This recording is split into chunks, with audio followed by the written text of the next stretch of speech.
What have you seen from Wake, and how has your team kind of responded to the last several days of practice heading into this? Well, I'll begin with the second part of the question. I feel like we're a much better basketball team than we were 1 week ago. We did some good things at home, especially shooting the basketball, but after analyzing the film, we knew we had a lot to clean up on and build upon. So we're certainly better than we were. Wake is going to be a very challenging matchup for us. They're physical like Cincinnati. They're going to push us off our spots. So obviously our ability to take care of the basketball is going to be pivotal. They also have smaller, versatile bigs, and as the first 3 games have shown us, that's been a little bit of a hole in our defense. We've got great size, and on the other end, we've been able to take advantage of that size around the rim. But on the defensive end, we've got to find a way to contain these small, versatile, athletic wing type of bigs. And so it's just another good test for us going forward. John? I'm going to ask about Trey Mckenna. He obviously showed what he could mix in pretty well with veteran on both sides in the opener. What have you seen him, how have you seen him mesh with and maybe learn from guys on your squad like Namari and Roddy? I'll begin with his humility. I mean, for a 5-star freshman to come into a program like Michigan and have a lot more questions than answers is probably a little bit rare. But that's who he is as a person. I think his ability to fit in has been great. You put him on the blue team in practice, the maize team in practice, whatever lineup combination, and he's trying to figure out the best way for him to function in that group. We're still trying to figure out, does he play better with these big guys? Do we need him to be in this group so it's more of a scoring punch? Do we need to have him in this group some as a floor spacer so they play better together? So we're still trying to answer all those questions, but when you have guys with his character and ability, usually those things kind of work themselves out. Chris? Where's LJ? Do you expect him to play? And how do you assess your backup point guard position right now? Would you consider him your backup point guard? Ideally we play more of a positionless basketball. When you look throughout the world, it doesn't really matter who initiates offense. Obviously, Elliott's going to have the ball in his hands because he's sharing it and getting it to wherever it needs to go at all times and quarterbacking things. But LJ can do that as well. Trey McKinney's really improved in that area. It's more important probably against presses and late in games when it does slow down and we have to get more organized. But yeah, LJ, to answer your question, the first part, LJ, the last 2 days of practice looks like he did before his injuries. And he had a couple back-to-back injuries, which is tough. So I'm excited to see LJ play. He looked, I guess, more in rhythm the last 2 days. His conditioning has gotten back to where it was pre-injury. And when these guys go out with an arm injury or shoulder injury, they're staying on the bike, and our strength coach Matt does a great job with those things, but there's nothing comparable to basketball shape. And so he looks like he's back in basketball shape and playing good ball. So I don't know if he's our backup point guard, if he's our combo with Elliott and a combo with Roddy and Trey. But without a doubt, I think he can initiate offense or go make plays for himself or his teammates. Dusty, talking to Mike Boynton last week, he discussed a die in defending smaller bigs. How do you feel like he's handled that through the first 3 games, and how can you work with him on that?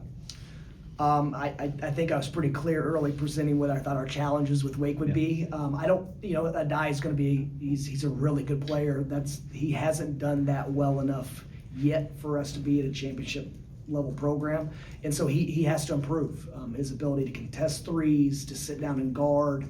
And we've got to do a better job of supporting him as well, because obviously there's matchups on both sides of the ball. And on the other end, Wake is going to have to double team him most likely and whatnot. So that is an area of concern in November. But like most areas of concern, if you can get exposed this early, then you have more time and more intentionality to improve. And those guys have done that. Like I said, I think we're better in a lot of areas since last week. We're not where we need to be, but I do think we're inching in the right direction. Would you expect that Yax's fully good to go tomorrow with no restrictions? And also, where's Grady in his recovery? Yes, Yaks should be close to 100%. Winters Grady is back practicing now. Winters loves ball so much that he was injured, and he kept re-injuring his foot in a minor way. And basically our medical staff just held him and said you're not going to be able to play well, move well, as long as you're going at 50, 60, 70% or whatever the case. So he sat out longer than he wanted to. I think it probably drove him crazy because he loves ball so much. Oakland would have been a great game for him to play because of their zone. And I think with Winters, if you can get him a clean look, there's probably as good chance of the ball going in as anyone on our team. But yeah, he's still trying to figure out where he fits in with the numbers, and obviously when you're a freshman and you miss a couple weeks, it gets more difficult, but he's going to help this team. Yeah, Dusty, so often this time of year, you'll hear coaches tend to say, like, the defense is ahead of the offense. Obviously, that did not look like the case with how the offense was clicking on last week. When you say that you had things to clean up, was it mostly on the defensive end, or what sort of things? Both sides of the ball. We can't count on making 19 threes on a given night, and obviously our size and passing ability will make us tough to zone. But yeah, we have a lot to clean up on defense. It begins with what our foundation is taking away layups and rhythm three-pointers. And right now, teams are getting too many of both of those, and we're not turning you over nearly enough for us to be at our best. So we've challenged some guys in some different areas, and without a doubt that we are better now than we were 1 week ago. So Wake's going to present some challenges. They're guards. They have good speed. They've got good size of the guard. They've got guys that get to the basketball. Juke Harris has really impressed me. Him and Spillers, just their activity and how quickly they get to the ball. And those guys can score 20 points each on a given night without having things ran for them. And so, we're going to see some things we haven't seen yet out of Wake that they're going to present some challenges. Andrew? With both teams having so many, new guys from last year, how much does last year's game matter, both as far as, your scouting and then any motivation for the guys who lost that game last year? Well, it matters because it puts you in a terrible mood once you rewatch it. But no, just to see where we were in November, and that game taught us a lot about ourselves. I think we discovered a few things after that game, or during that game, and throughout the study of the game. But yeah, as programs, we all have certain things that we can write down that when we play Team X, they're going to be really good at this year in, year out. They're going to do this year in, year out. And Wake is one of those teams. Some of the things that they hurt us with last year, they're doing at a high level again this year. James? Dusty, I guess just with Morez, just how have you seen his offensive game develop since he's been here? And I guess just how much more does he keep showing in offense? It's developed at a pretty rapid pace. I mean, it's from your freshman to sophomore year of college is typically when you make your biggest jump, and then sophomore to junior year you typically make a jump. But he's in the gym, he's working on his game. I hate that he missed 6 weeks because he was improving rapidly. But it's never going. His game is always going to be about winning the margins. He's a junkyard dog. It's the loose basketballs. It's the intensity and physicality that he brings to the game, and then him being able to develop as a passer, as a driver, as a catch and shoot guy, or all things he works on daily. I do think this week, speaking of practice, I feel like he's probably improved the most in the last week. Does that translate to immediate success in the games and the things he's working on? No, but he's definitely adding more and more where he's becoming a weapon. And there's going to be nights whenever we get it to him and they fan out on our 3-point shooters, and he's got to go create an advantage, and he's improving at doing that. And he also attempted his first 3 in college against Oakland. I guess just how comfortable are you with him taking open shots? And I guess how much has he given your trust in that regard shooting threes? With all of our bigs, look, all big guys want to shoot threes, and to be honest, I don't mind it at all as long as they're putting in the work. They've showed their ability to make them in practice, and they're paint touch threes, they're in out threes. That shot in a vacuum I didn't have a problem with. except the fact that I think we were 11 for 11 from 2 at that point.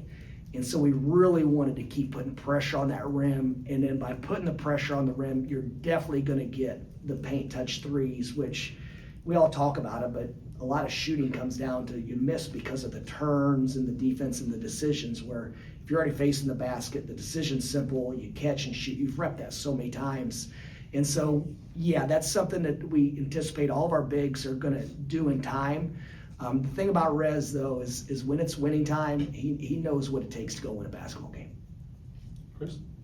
Greg Campy did talk about the 19 threes too, and he said he still felt good about his team because you guys weren't always probably going to shoot like that. But when you look at the numbers in practice and where you are maybe compared to last year and compared to the summer, how are you feeling about that aspect?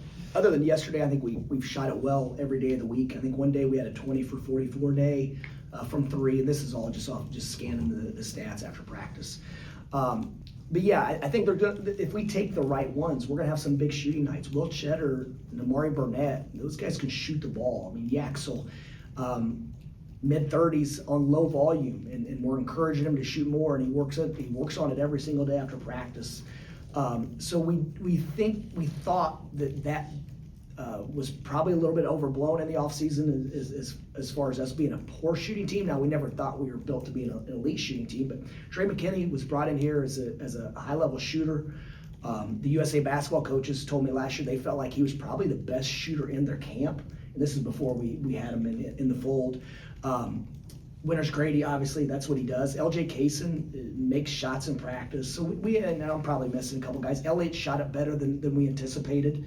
When he takes on-balance threes, he's shot at it well when he shoots off-balance threes. And even the play before half, when he made the 3 against St. John's, that is what we need him to be able to do at the end of late shot clocks. Was it St. John's game when he hit the 3 right before half? Yeah. Yeah, that's what we need him to be able to do, and he's added some creative ways to create space to get those shots off in those special situations. But we were probably more concerned with some other things than shooting threes. As long as we take the right ones, then I think we'll be a pretty good shooting team, and that's what we did against Oakland. We had really good in-rhythm threes off mostly good ball movement. And what's your message to a guy like Oscar who can clearly play, but he might be down on the depth chart a little bit, and how has he responded to that?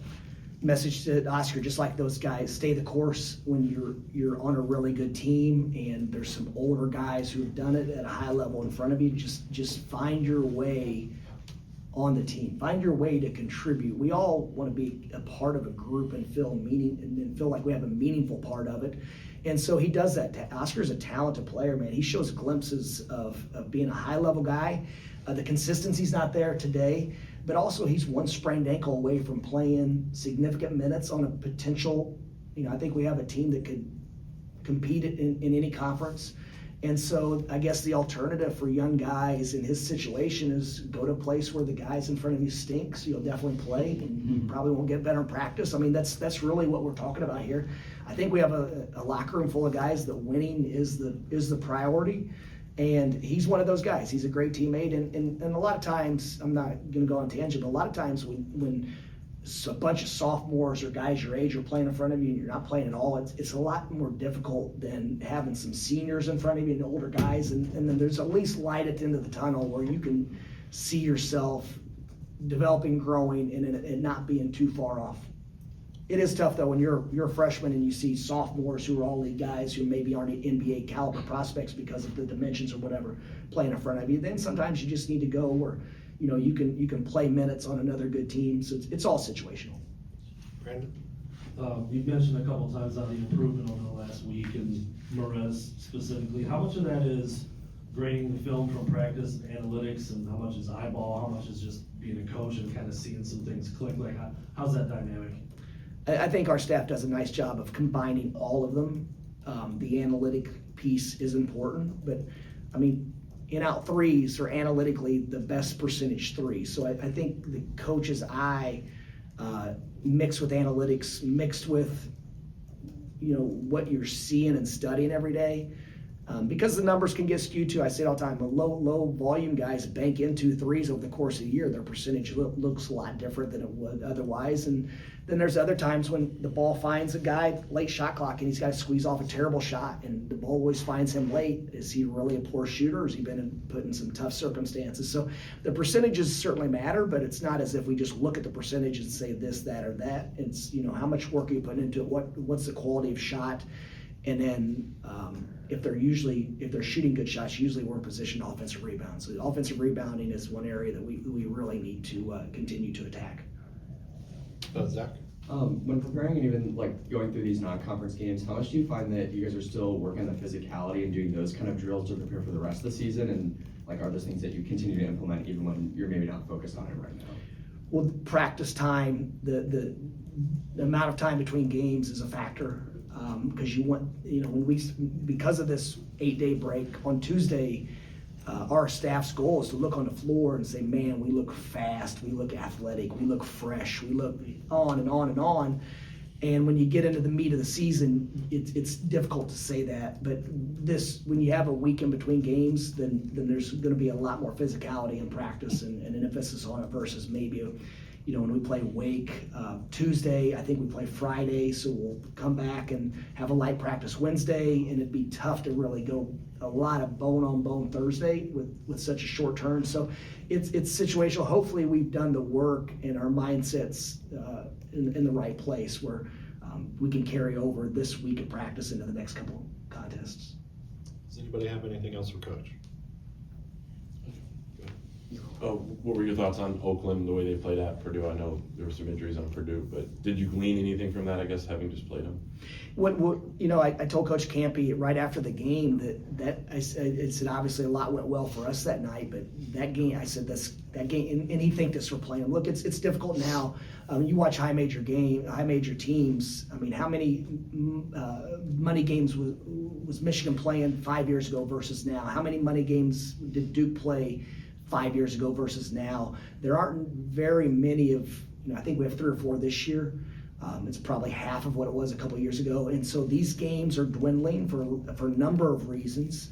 And so he just continued to thank us for playing Oakland. And it's cool because you're going to have Oakland, a lot of our donors and fans are in that area. So it's a good game for us from a sentimental, I guess, aspect.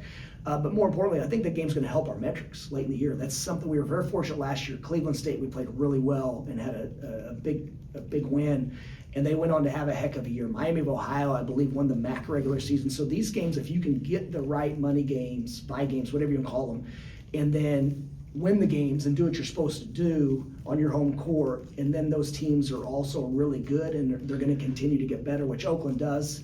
Teams like us and them with our switching defense, the nuances with new teams are picked up gradually. You can't simulate all the things you're going to see, so we're very confident that Oakland game will be a very good metric game at the end of the year because they're going to improve, and also they're really talented. They've got good players, man. That front line, it's got to be the best, one of the best in their league, and then they have some dynamic guards and shooting, so I think they're a well-built roster. Obviously, Coach Campy's been doing this for a few days and knows what he's doing. We've heard they're well-funded. They have a good plan, and so that I think that game's going to help us throughout the year. Anything else? All right, Coach, thanks for your time. Thanks, guys.